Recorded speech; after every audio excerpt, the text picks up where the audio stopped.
Hello friends, അസ്സലാമു അലൈക്കും. പുതിയൊരു വീഡിയോയിലേക്ക് എല്ലാവർക്കും സ്വാഗതം.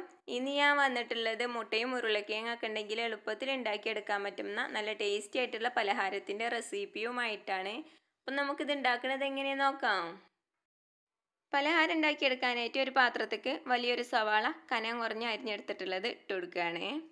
ഇതിലേക്ക് അത്യാവശ്യം വലുപ്പത്തിലുള്ള ഒരു ഉരുളക്കിഴങ്ങ് വേവിച്ച് ഉടച്ചെടുത്തിട്ടുള്ളതാണ്. അതും 3 മുട്ട പുഴുങ്ങി ചെറിയ കഷ്ണങ്ങളാക്കിയിട്ടുള്ളതും ഒരു ചെറിയൊരു കഷ്ണം ഇഞ്ചി ചതച്ചതും ഒരു 4 അല്ലി വെളുത്തുള്ളി ചതച്ചതും എരിവിന് ആവശ്യമായിട്ടുള്ള ഒരു പച്ചമുളക് ചെറുതായി അരിഞ്ഞെടുത്തിട്ടുള്ളതും കുറച്ച് കറിവേപ്പില അരിഞ്ഞതും കുറച്ച് മല്ലിയില അരിഞ്ഞതും കൂടെ ഇട്ട് കൊടുക്കുകയാണ്.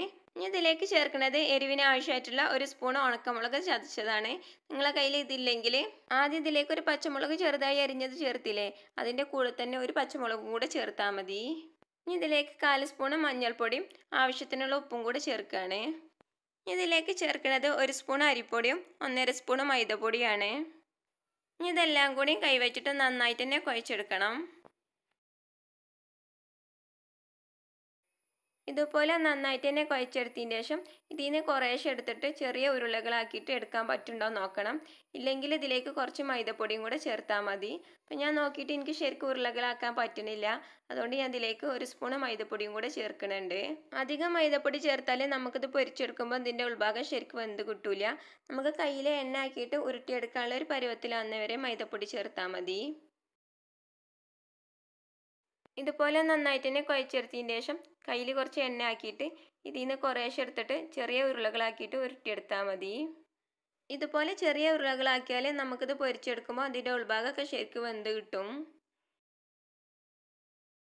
ഇനി ഉരുട്ടിയെടുത്ത ഉരുള പാത്രത്തിൽ കുറച്ച് എണ്ണ ആക്കിയിട്ട് അതിലേക്ക് വെച്ച് കൊടുത്താൽ പാത്രത്തിലൊന്നും ഒട്ടി പിടിക്കൂല.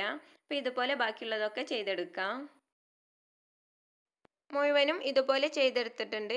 ഇത് പൊരിച്ചെടുക്കാനായിട്ട് ഒരു പാത്രത്തിൽ കുറച്ച് എണ്ണ ഒഴിച്ചെടുത്തിട്ടുണ്ട്. എണ്ണ നല്ലോണം ചൂടായതിനു ശേഷം മീഡിയം തീയിലാക്കിയിട്ട് ഓരോ ഉരുള ഇതിലേക്ക് ഇട്ട് കൊടുക്കുകയാണ്. ഇനി ഇത് തിരിച്ചും മറിച്ചിട്ടെടുത്ത് നല്ലൊരു കളറാകുന്നവരെ പൊരിച്ചെടുക്കണം. ഇതിൻ്റെ ഉൾഭാഗമൊക്കെ വന്ന് പുറം ഭാഗം നല്ല ഗോൾഡൻ നിറമായി വന്നിട്ടുണ്ട്. ഇത് എണ്ണയിൽ നിന്ന് കോരി മാറ്റാം.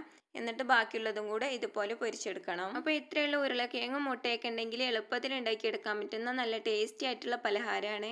നിങ്ങളെല്ലാവരും ഉണ്ടാക്കി നോക്കിയിട്ട് അഭിപ്രായങ്ങൾ കമൻറ്റ് ബോക്സിലൂടെ അറിയിക്കുക. നിങ്ങൾക്ക് എൻ്റെ റെസിപ്പി ഇഷ്ടപ്പെട്ടാൽ സബ്സ്ക്രൈബ് ചെയ്യുക, ലൈക്ക് ചെയ്യുക, നിങ്ങളെ ഫ്രണ്ട്സിനും ഫാമിലിക്കും കൂടി ഷെയർ ചെയ്തെടുത്ത് സപ്പോർട്ട് ചെയ്യുക. ഇൻഷാ അല്ലാഹ് അടുത്ത വീഡിയോ ആയിട്ട് വരുന്നത് വരേക്കും അസ്സലാമു അലൈക്കും.